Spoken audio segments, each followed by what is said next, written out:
Mais si c'était ta mère et ton père dans votre mariage, à Fabrice et à toi, qui est dans le mariage actuel de ta mère? Par déduction, moi. Ok. Quand elle quitte mon père, nous, on était en soi ravis.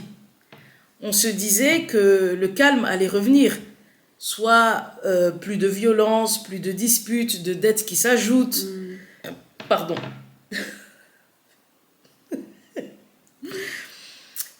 Euh, Plus de disputes, de dettes qui s'ajoutent.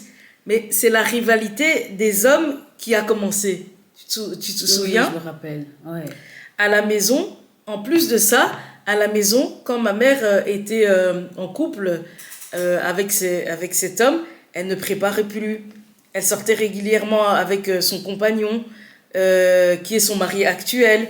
Et des fois, ils voyageaient même et on se retrouvait à avoir des coupures d'électricité. Ma sœur, à cette époque, celle qui porte le nom de ma grand-mère, et qui a vécu avec Fabrice et moi, qui a toujours été là, travaillait dans un café. C'est elle qui payait la nourriture à la maison. Ok. Tu vois? Ah, C'est elle qui ok. payait la nourriture à la maison et on lui demandait de l'argent, des fois même pour payer les trucs à l'école, et elle nous donnait. Tu vois? Et donc, tu verras que cette attitude chez ma mère a été une des raisons du départ de mon autre sœur. Celle qui a les 11. Ok. Mais qui avait les 11. Mais qui vivait mais à cette époque, elle avait qu'un enfant. D'accord. Mais elle vivait encore chez nous. Ok. La distance de la part de ma mère vis-à-vis de nous, vis-à-vis de nous, avait commencé pas au moment où elle s'est mise en couple avec ce compagnon. Déjà, en fait, quand mon père était à la maison, elle avait commencé cette distance. Elle sortait régulièrement. Et c'est à ce moment-là que cette sœur a quitté. Ok. Tu vois? Ok. Et ça a continué. Ça a continué après que mon père soit parti. Tu vois? Quand elle s'est mise en couple.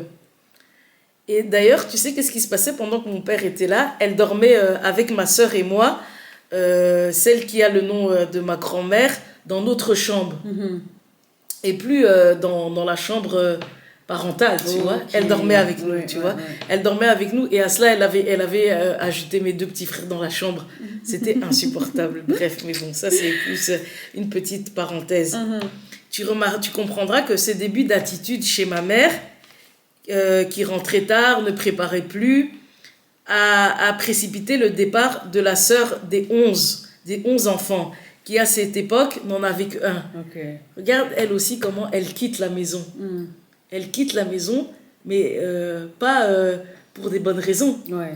Tu vois? Ouais, et donc, ouais. la question ici à se poser est de quoi s'animent les raisons et les causes de notre vie en couple, à deux. Ouais. Qu'est-ce qui se passe avant la vie commune, avant les fiançailles, avant le mariage? Qu'est-ce qui fait qu'on s'installe avec notre compagnon? Souvent et tout, c'est aussi lié à des situations... De famille. ta tête là me dit quelque chose. Quand tu quittes ton mariage, quand tu te maries, qu'est-ce qui motive ton mariage? Quels sont... est-ce qu'il y a des réalités traumatiques chez toi qu'il y avait derrière quand tu t'es mariée? Quand je me suis mariée. Mais qu'est-ce qui ont été les raisons de ce mariage et du départ de la vie de fille à la vie de femme? Alors. Est-ce qu'il y avait des causes J'ai envie de quitter la maison familiale déjà. Ah, tu voulais quitter aussi? Il y avait déjà beaucoup de problèmes. Ah. Ouais, je voulais déjà quitter à ce moment-là et c'était une bonne porte de sortie. Enfin, c'est ce que je pensais. Et je pense que souvent on fait cette erreur-là. Ouais. Normalement et tout, c'est pourquoi qu'on va se marier. Normalement par amour, parce qu'on est prêt. Merci. On a pris la par décision. Amour, parce qu'on est prêt, parce qu'on a pris la décision. Mais souvent, déjà, en fait, regarde comment on fonctionne. Ouais. C'est en lien avec notre situation familiale. Donc, inconsciemment, on amène déjà, en fait, des problèmes dans le mariage. Ouais, on amène le bagage familial oui, dans le mariage. Tu vois? Ouais. Et donc, voilà. Donc, pour en revenir à ma mère, dans sa relation, par rapport à son attitude, se met officiellement dans son passé. Là où tu te rappelles, au départ, elle était absente émotionnellement, mais quand elle prépare pas, elle voyage et tout ça, elle se met dans la même condition que mon père. Elle est aussi autant absente physiquement. Ouais. Tu vois? Et dans son remariage, plus tard, comme j'ai dit, elle sort régulièrement avec son mari, ils s'amusent, voyagent, et tu sais qu'elle se mariera même à notre insu, alors que ma sœur et moi vivions encore chez elle à cette époque, tu vois. Mais on finira quand même par participer à son mariage, mais dans des conditions assez compliquées. Mais pour en revenir à cette vie avec son mari où ils sortent, ils sont dans l'ambiance, ça fait penser à qui? Ça fait penser à la vie d'une jeune fille, en fait. À la vie d'une jeune fille. Oui. Mais tu te souviens qu'est-ce que j'avais dit? Fabrice et moi, c'était comment au début? Mais c'était comme ça, c'est vrai. Oh, waouh. On était dans une fusion, on sortait beaucoup, on pouvait commencer le jeudi, aller en boîte et aller jusqu'au dimanche, tu vois. Et toute cette vie et tout ça, souviens-toi, ça s'arrête quand je prends ma soeur en charge, tu vois. Et le côté où, par rapport à mes études aussi, mais ça, c'est une décision volontaire, c'est une décision sage, où j'arrête aussi de sortir, parce que mes études, j'en donne de l'importance. Parce que lui, il me donne un cadre, tu vois, qui me permet de me caser. Mais, en fait, ce rapport avec moi, ça s'est brisé quand j'ai choisi ma soeur. Et donc, tu vois, le switch... Moi, je prends la responsabilité de ma mère, et ma mère qui se retrouve dans une vie où elle sort beaucoup. C'est un peu étrange, c'est ça. Que chez nous, les sorties et tout ça, ça s'arrête. Et moi, je prends ce rôle. Même si on peut se dire que c'est un hasard. Est-ce que ça répond avec le fait de qui est dans son mariage actuel? Ouais. On continue? Tout à fait. Ok. Tout à fait. Donc, en fait, vous avez interchangé vos vies au travers exactement. Et transfert. Donc, les premières années avec Fabrice, tu te rappelles, je suis Cynthia et je réussis ma 2e, 4e, ma 5e en une fois et je rate quand ma sœur vit avec nous. Pour qu'en 2008-2009, on reste ensemble après le Congo. Ma sœur retourne à l'étranger avec son compagnon de l'époque et je réussis ma 2e, 6e. Les liens de famille, c'est quand même très fort. Hein. Et encore une fois, je ne m'en prends pas aux personnes, tu vois. Ma mère est mariée pour la 2e fois. Quand je quitte la maison et prenais la charge de sa fille dans la maison de mon copain, qui deviendra mon futur mari, au niveau coutumier des traditions, ma mère, dans ce remariage, est restée dans sa réalité d'enfant blessé, manifestant vers la fin avec mon père un détachement avec ses propres enfants. Tu vois comment, quand elle fait ces voyages-là, officiellement, elle casse avec, même physiquement, dans son rôle de mère. C'est ça. Tu vois. Et donc, officiellement, et comme tu as dit, elle vit comme une jeune fille, donc elle s'inscrit dans cette histoire, tu vois, qui est du coup, on peut se dire, mon histoire. Exactement. Tu vois. Avant, c'était plus, comme je dis, au niveau émotionnel. Mais en ne préparant plus, voyageant, les sorties, ça a été, comme je dis, au niveau physique, son absence. Et la preuve qu'il s'agit toujours de cet enfant blessé, la recherche de son père, elle le fait vers la 50aine. Donc tu vois, donc quand elle est dedans, elle est tout le temps, elle est toujours dans ce sentiment d'abandon. Donc elle est à la 50aine, elle le retrouve, la preuve. Tu vois. Là où moi, pendant le vivant de mon père malade, vivant chez ma belle-mère, qui m'était souvent mal à l'aise avec ses enfants et des fois même ses petits-enfants qui s'y mettaient, j'avais dit à mon père, stop. J'ai été le trouver et je lui ai dit que je n'allais plus le rendre visite parce que mon père ne parlait plus, mais il pouvait nous entendre, tu vois. Je n'allais plus le rendre visite parce que je lui ai expliqué que je n'avais pas à subir ses choix de vie, tu vois. Et donc, en tentant également d'arranger avec Fabrice en 2017, tout en étant enfermé dans l'identité de ma mère, ça échoue la première fois. Pour réussir en 2019 où on se met ensemble, hein, Fabrice et moi, mais il meurt car cette identité, comme j'ai dit, est toujours présente à cause de l'inceste. Tu vois. Moi, je pose des actes d'adulte, de femme, pendant que ma mère reste dans son enfance ses blessures. Et tu sais qu'elle le voit à la cinquantaine, et peu de temps après, son père va décéder. Ah ouais, Tu vois? ok. Ouais, il va décéder vers les années... C'est marrant. Son père décède entre 2019 et 2020, l'année où Fabrice et moi on se remet ensemble. Ah ouais. Ouais. Oh waouh. Tu vois? Ah ouais. Oui, ouais, l'année où Fabrice et moi on se remet ensemble. Donc du coup, ouais. Oui, du coup, en fait, le papa décède parce que, en fait, le papa décède parce que moi, en nous remettant ensemble, on brise le lien père-fille. Tu vois? Ouais. Ouais, je ne sais pas, ouais, c'est en 2019 ou 2020, je ne sais, je connais pas trop la date. Bien. Mais étant moi, c'est elle qui bénéficiait de mes bonnes actions en tant qu'adulte, en tant que femme, et moi, de ces traumas d'enfance. Et plus le mariage père-fille. Et encore pour te prouver le transfert, tu sais que quand ma mère a acheté sa maison, peu de temps après, elle a dû être en arrêt maladie pour des problèmes de dos. Elle travaillait dans un home en tant qu'aide-soignante. Moi, mon unique boulot était avec des personnes âgées. Ah ouais. Des personnes âgées. Et c'était un peu une sorte... moi, c'était une alternative à la maison de repos. C'était je travaillais dans des logements pour des personnes qui n'avaient plus de projet professionnel, qui étaient proches de la retraite, mais qui ne voulaient plus vivre seules, tu vois. Et quand ça n'allait vraiment plus, je réorientais les personnes vers les maisons de repos. Donc, je collaborais avec beaucoup de maisons de repos. Tu vois comment on est dans le milieu, tu vois. Ouais. Et pour la petite histoire, voilà, maison de repos. Et qu'est-ce qui s'est passé? Pourquoi j'ai fait une spécialisation en santé mentale? Parce que les gens, les problèmes de santé mentale s'accentuaient. Et ça, des personnes de plus en plus jeunes venaient dans nos logements. Alors qu'à la base, c'était pour des personnes qui avaient 60 ans et plus. Ok. Ça ne te dit pas quelque chose? Des personnes de plus en plus jeunes qui avaient des problèmes psychiatriques venaient dans ce logement. Ça fait penser à quoi? À ton frère? Exactement. Ouais. Tu vois comment Ouais. l'histoire se répète? Mais bon, on reste sur ma mère.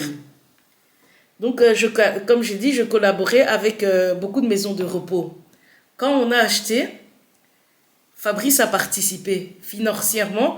Papa a participé dans l'achat de la maison qui est au nom de ma mère. Il a participé financièrement. Mais la maison était au nom de ma maman, mon appartement était à mon nom. Ah ouais. Ça, je l'ai déjà dit. Peu de temps après l'achat, je suis en arrêt maladie comme ma mère. Ah ouais. Tu vois? Ouais. C'est pareil, hein. C'est pareil. C'est on a pareil. acheté vers 2020, il est mort en 2022. Tu vois?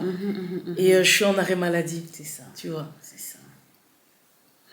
Donc, elle a annulé le civil. Elle a annulé le civil avec mon père par le divorce. Quand on envisageait le mariage civil plus religieux, Fabrice est mort parce que je ne pouvais pas aller plus loin que la réalité de ma mère. Ah ouais. Tu comprends? Oh, oui. Tu vois, tout ça, comment ça s'inscrit. Ah, waouh. Eh bien, ouais, ça fait beaucoup. Ça fait beaucoup. À croire que ton lien avec ta sœur à partir de l'inceste, qui profite du coup à ta mère, semble être un rite que tu ne peux pas rompre, hein. La Bible dit, hein, c'est gratuitement que vous avez reçu, c'est gratuitement que vous devez donner.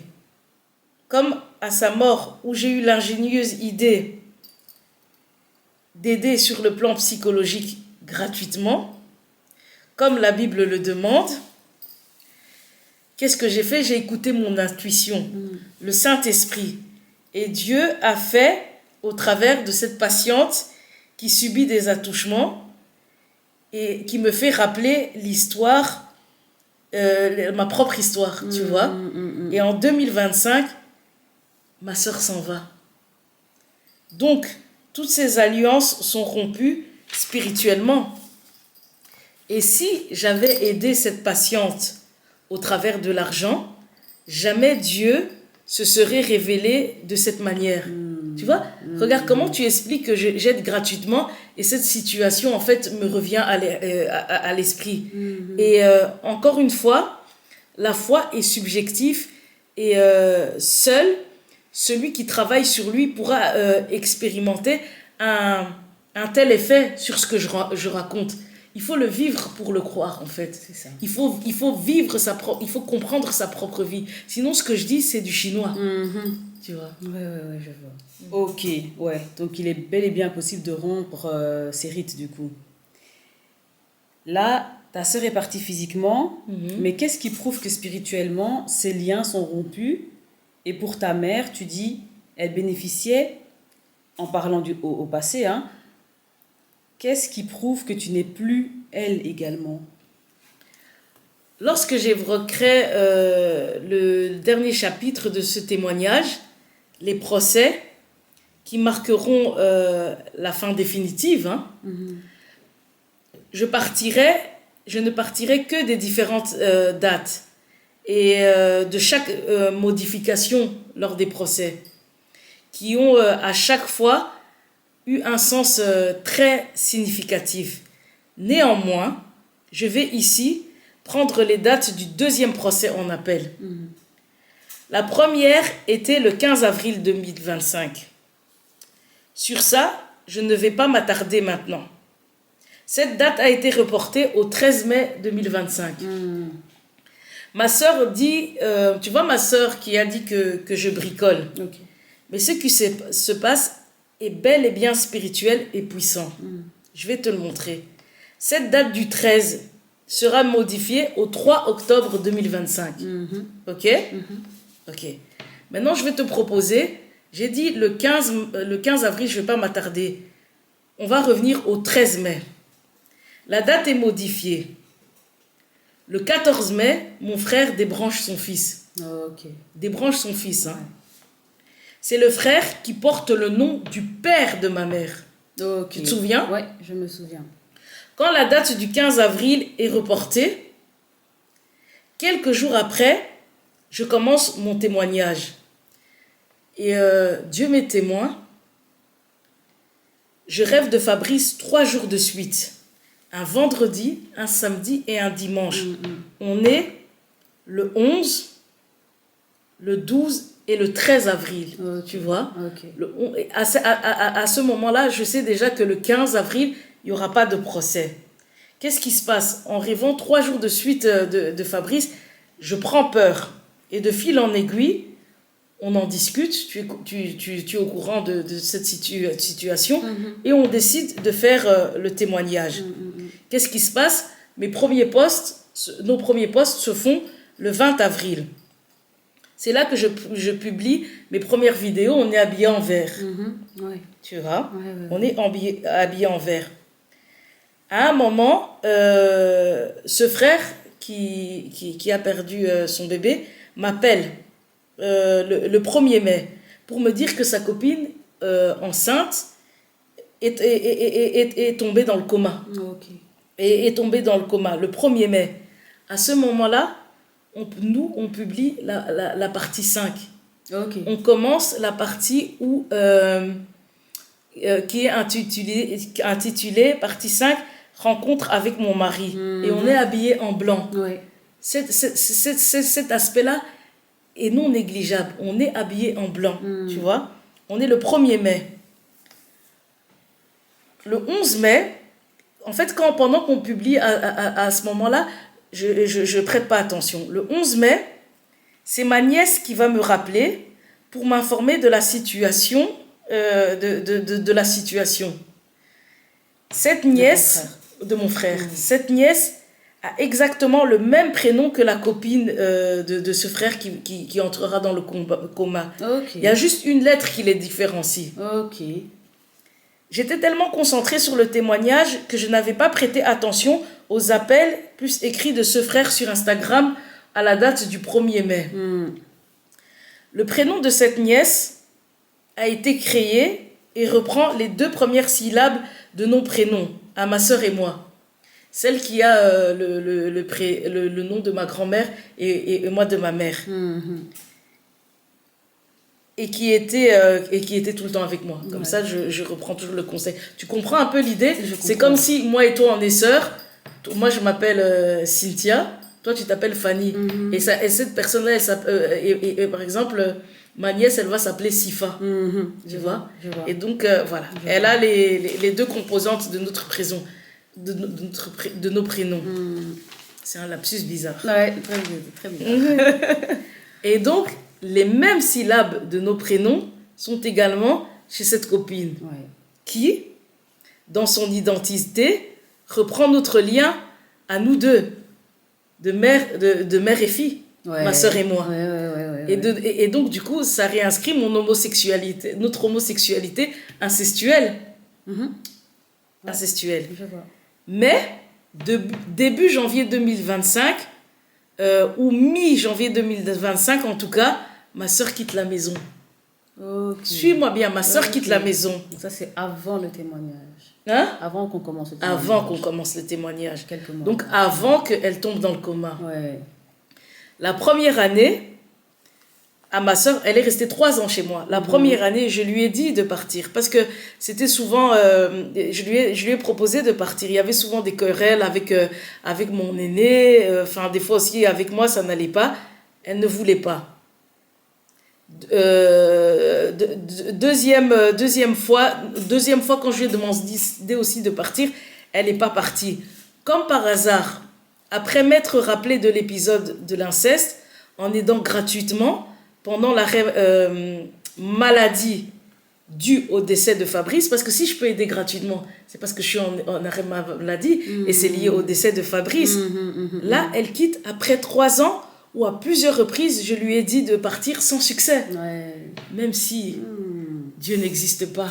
Même si Dieu n'existe pas. Et il faut exactement qu'elle part après 3 ans. Tu vois? Et donc, elle n'est plus chez moi, n'est plus à la place de Fabrice. Fabrice, dont j'ai rêvé 3 jours de suite. Et quand je poste, c'est la copine qui tombe dans le coma. Qui tombe dans le coma au moment où on est en train de parler de ma rencontre avec Fabrice. C'est comme si même le fait que moi, je sois habillée en blanc, je sois habillée en blanc, c'est une sorte de protection. Et du coup, ça devient une balle perdue chez celle qui a les principes de nos 2 prénoms.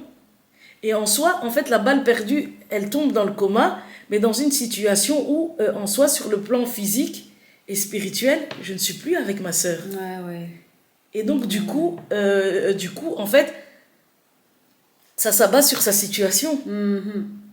Oh oui, je vois. Tu comprends? Ouais, je comprends. C'est pour moi la première preuve qui explique la puissance de la révélation de l'inceste post-mortem. Parce que je l'ai su après sa mort, tu vois. Et comme par hasard, post-mortem, et c'est au moment post-mortem que même dans le témoignage, je parle de nous 2. Tu vois? Et donc, je suis convaincue que c'est cette révélation qui permet le départ de cette sœur. Parce que toute ma vie, elle a été accrochée à moi. Donc, on dirait qu'on l'avait envoyée, pour moi, on l'a envoyée en mission. Elle a été recommandée par toute cette lignée familiale. Parce que tu ne peux pas, ce n'est pas normal de mettre toute sa vie en suspens et d'être toujours comme ça derrière moi. C'est pas normal. Donc, officiellement, la révélation de l'inceste, le rappel en rapport à l'aide gratuite, ma sœur quitte parce que spirituellement, je sors du rôle de ma mère, donc de son identité. Ah ouais, waouh. Waouh, ça montre quelque part bien à quel point une chose qui n'est pas demandée en étant à sa juste place, ça ne passe pas. Quelque chose qui est demandé quand on n'est pas à sa juste place, ça ne passe pas. Ok, c'est vrai. Là où la demande n'est pas prise au sérieux. Alors que quand tu fais ta demande à ta juste place, les choses bougent. Tu vois. Tu vois comment récupérer l'or, son identité, ça a tout son sens. Et c'est pour ça qu'en fait, toute ma vie, elle a pu être là, parce que je n'étais pas moi. Oui, je vois. Donc, tu as vu comment j'ai perdu... je suis passée à côté de ma vie. Oui. Oui. Là où, en soi, est-ce qu'elle est responsable? Qui est responsable? Encore une fois, les entités qui nous animent. Hein. C'est ça. Eh bien, waouh.